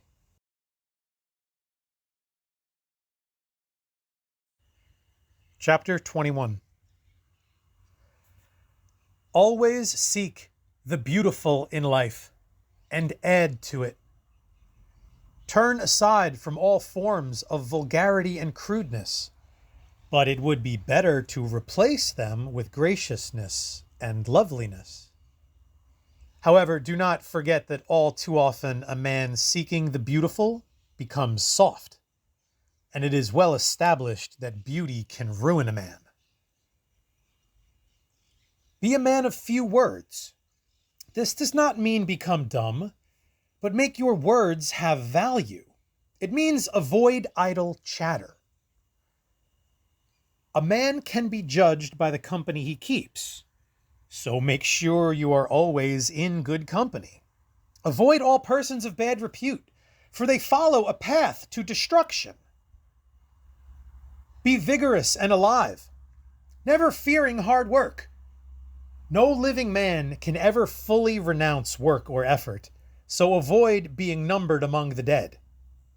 Be a master of life. This is one who has his body and emotions firmly in rein. When hard pressed by tribulations and afflictions, he remains steadfast. His mind is never confused. He knows what has to be done, what is expected of him, and does it. He strikes swiftly when action is needed, or just keeps plodding along the path. His mind is clear regarding his duty.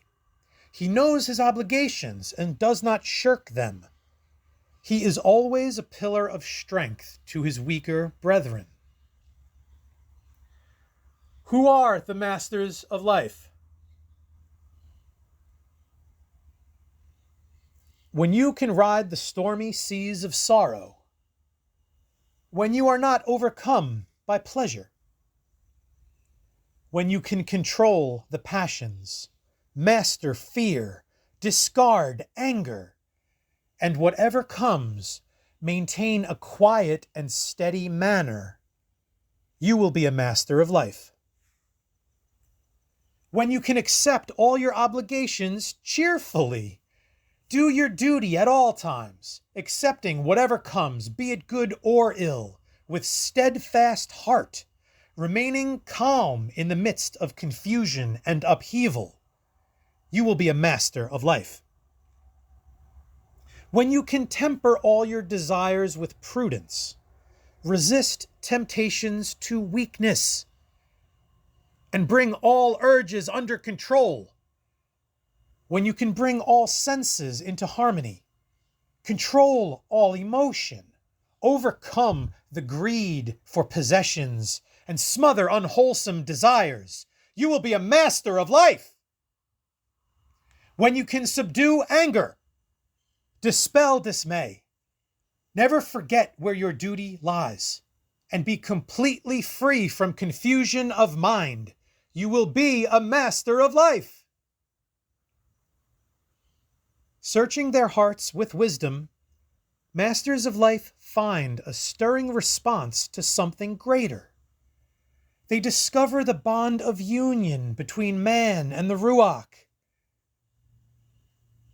When the master of life knows his true nature and understands the unity of contact, he is freed from all delusion and sorrow. He rises to touch something greater above. Self-control and harmony form the first step toward becoming a master of life. Harmony meaning tranquility within and harmonious relationships without.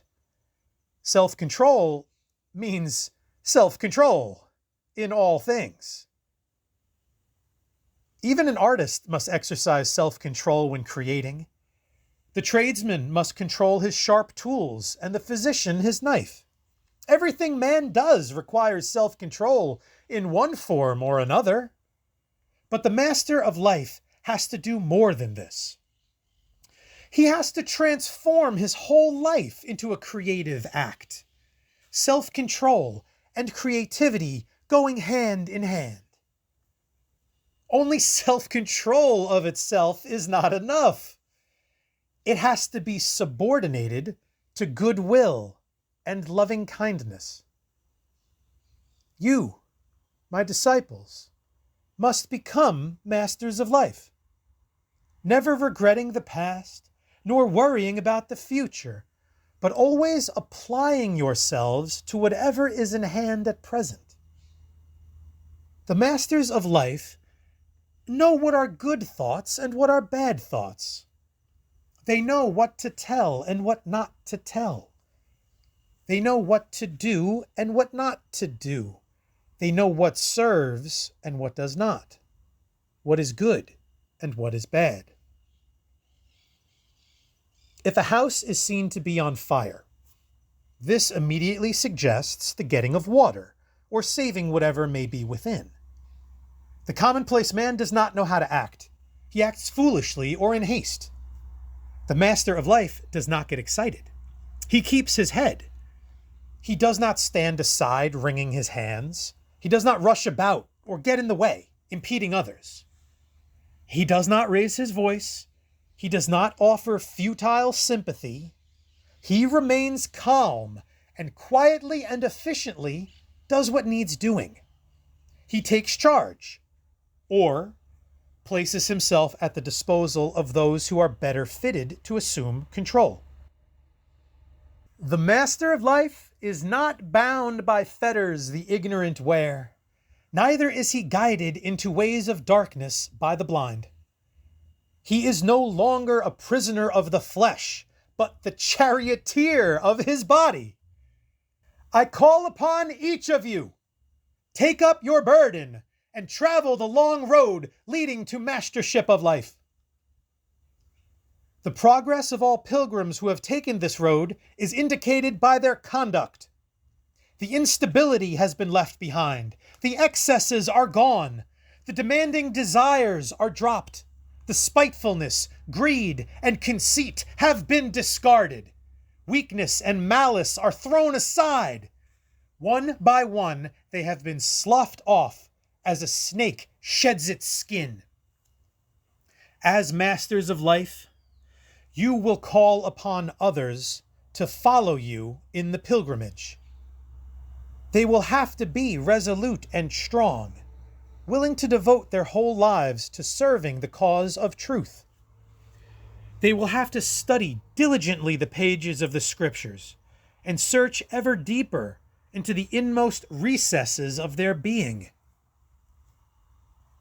As masters of life, you will set an example far beyond the reach of the commonplace man.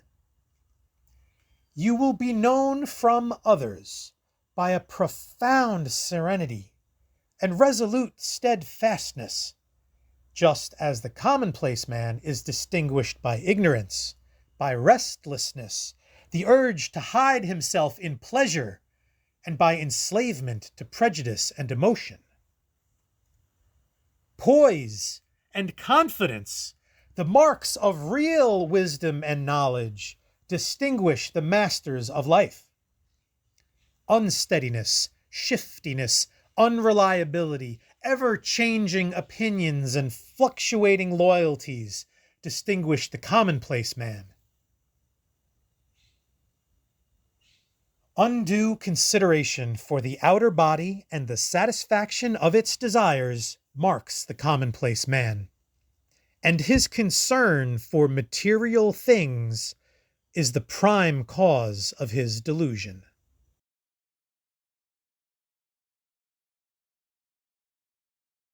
Chapter 22.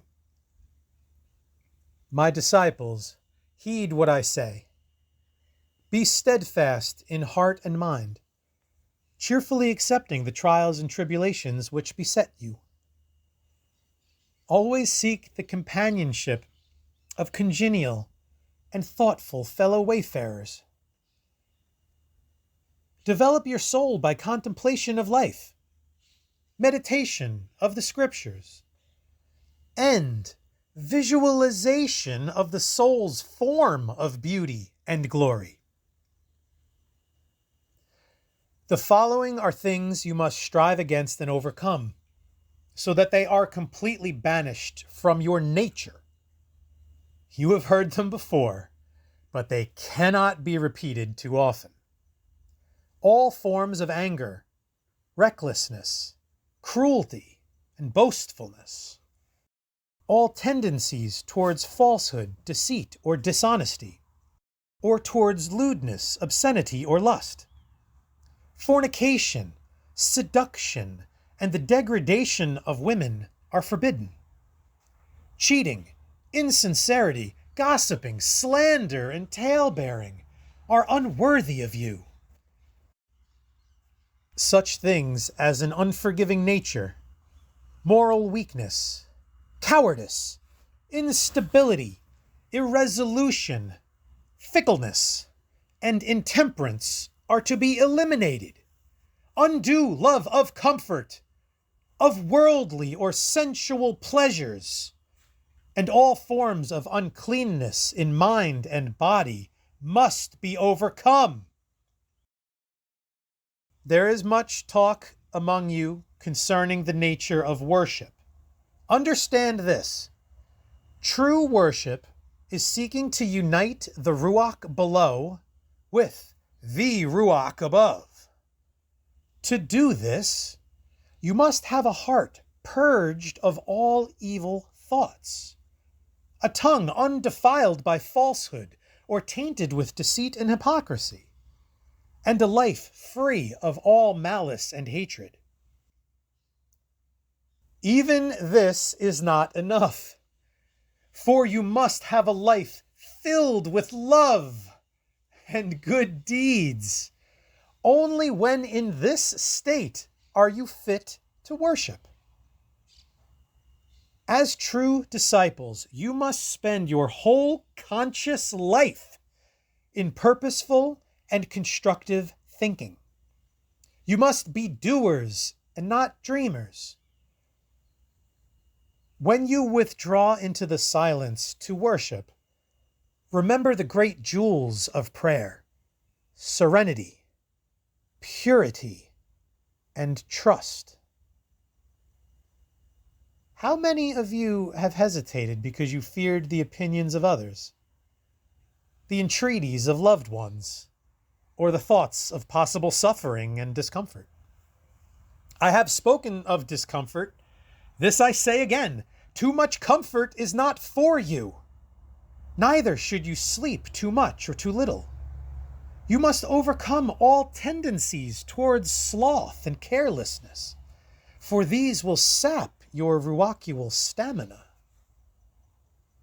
Now, do not be impatient for advancement. Slow progress is often the best. If someone breaks a hatching egg before its time, no chick will emerge. But when the time is ripe, the shell will be broken from within, and a healthy chick will arrive to life. So it is with the awakening soul. Let it emerge from within of its own accord. But until you have purged your hearts of all impurities and washed away all the worldly filth, you cannot even set foot on the lower rung of the ladder leading to enlightenment and ruachual growth.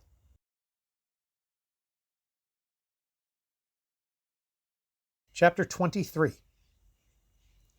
You will choose candidates for discipleship who may become masters of life. They must be calm and wise, recognizing what is real, desirable, important, and true from what is false, elusive, trivial, and unworthy of attention. They must be ones who have overcome worldliness and are aware of truth. They have no inclination towards anything not actively assisting them in the search. They must not be weak of character, neither must they be seeking a refuge. The Kodesh scriptures are not to be swallowed as one does a medicinal compound. They are to be assimilated slowly and digested with reason and experience.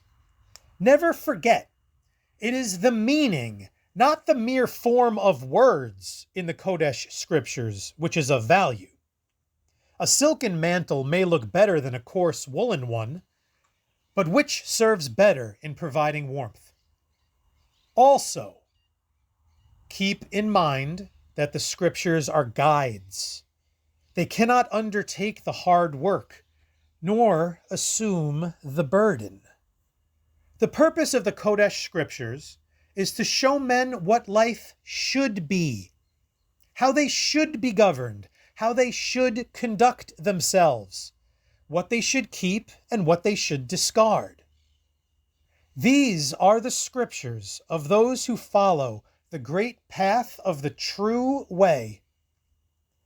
They are not for the mocker, the unbeliever, the man of worldly affairs, or the evildoer, nor men who are satiated with worldly learning, who have fallen into the pit dug by their own books.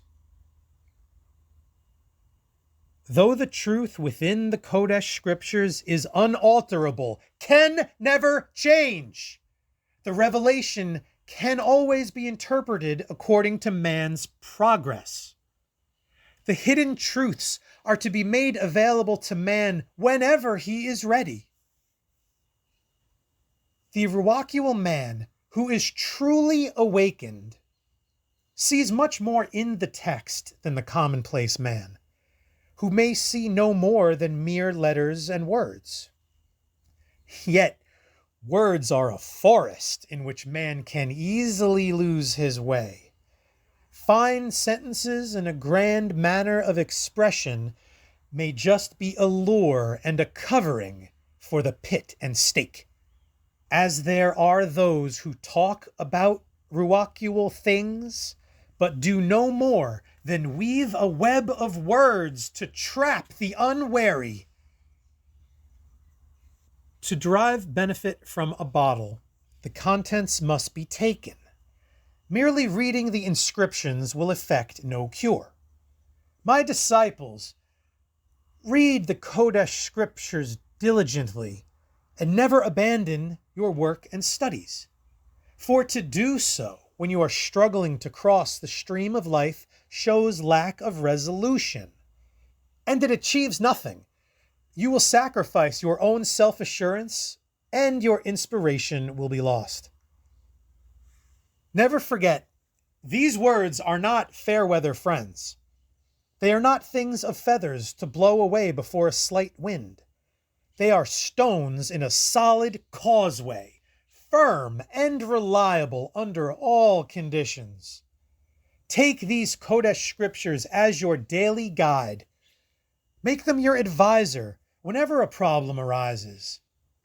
Unless they are put into practice, they remain valueless, just things to be thought about in idle moments.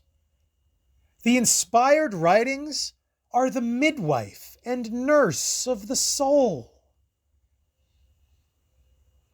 Men should never indulge in argument or discussion as to the form and nature of the Supreme Elohim.